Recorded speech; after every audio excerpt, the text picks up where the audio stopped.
avec Steve Waterhouse, spécialiste en cybersécurité. Bonjour, Steve. Bonjour, Caroline. Bien, il faut dire tout d'abord, ce genre de canular, c'est pas nouveau, c'est pas la première fois qu'on voit ça au Canada. Exactement. Puis le dernier cas au Canada qui a été quand même très bien médiatisé est en 2014 à Ottawa, alors qu'un jeune de la région de Barrhaven a été accusé de 60 chefs d'accusation pour avoir proliféré justement des appels de swatting un peu partout en Amérique du Nord et même un appel à la bombe à l'école Georges-Vanier de Laval. Oui, donc swatting, Steve, ça veut dire qu'on place des appels anonymes, on parle d'une possible menace pour voir déployer le groupe d'intervention tactique, comme on a vu à Montréal hier?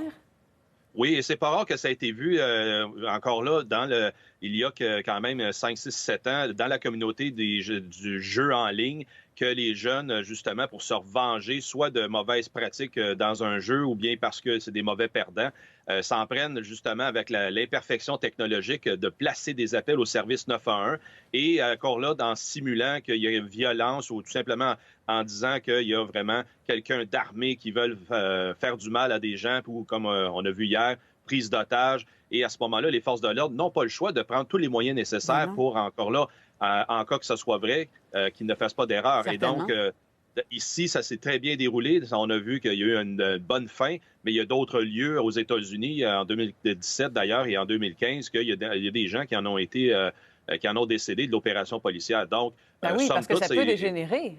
Bien, exactement, parce que les policiers sont ceux qui vivent, c'est normal. L'intervention va de l'avant selon l'information qu'ils ont. Donc, la première étape, c'est qu'ils doivent valider si c'est vraiment un canular ou une situation réelle. Et après ça s'ensuit justement le déroulement de l'opération. Bon, dans le cas qui nous préoccupe ce matin, c'est ce qui s'est passé donc chez Ubisoft.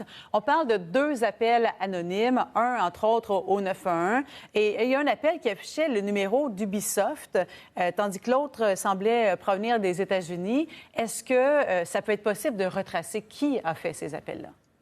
Il n'est pas impossible de retracer, mais ça va être très difficile, Caroline, parce que la technologie, comme on la connaît, on peut masquer sa trace électronique par la simple utilisation, exemple, de la technologie du VPN, c'est-à-dire de connecter vers un autre réseau, et ça donne l'impression que ça vient d'une autre source. Donc, l'appel peut avoir très bien été placé de la région de Montréal, et ça donne l'impression que ça vient des États-Unis, tout comme ça peut venir, justement, des États-Unis, et les forces de l'ordre devront, à ce moment-là, faire le travail d'enquête électronique, mais c'est quand même très difficile de procéder dans cette avenue-là avec la technologie comme on la connaît. Et pour vous, avec les éléments dont on dispose présentement, ça vous semble réellement être un événement de swatting?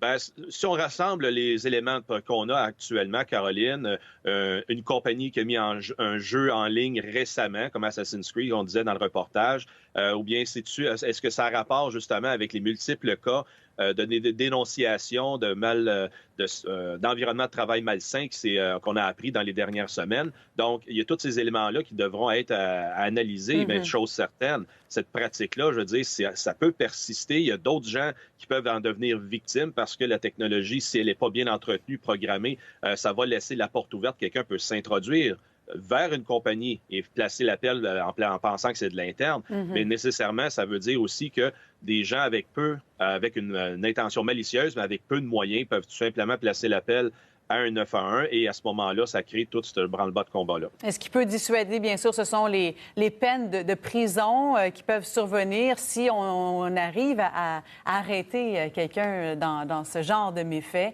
Steve Waterhouse, merci beaucoup d'avoir été avec nous ce matin. C'est un plaisir. Bonne journée. Au revoir.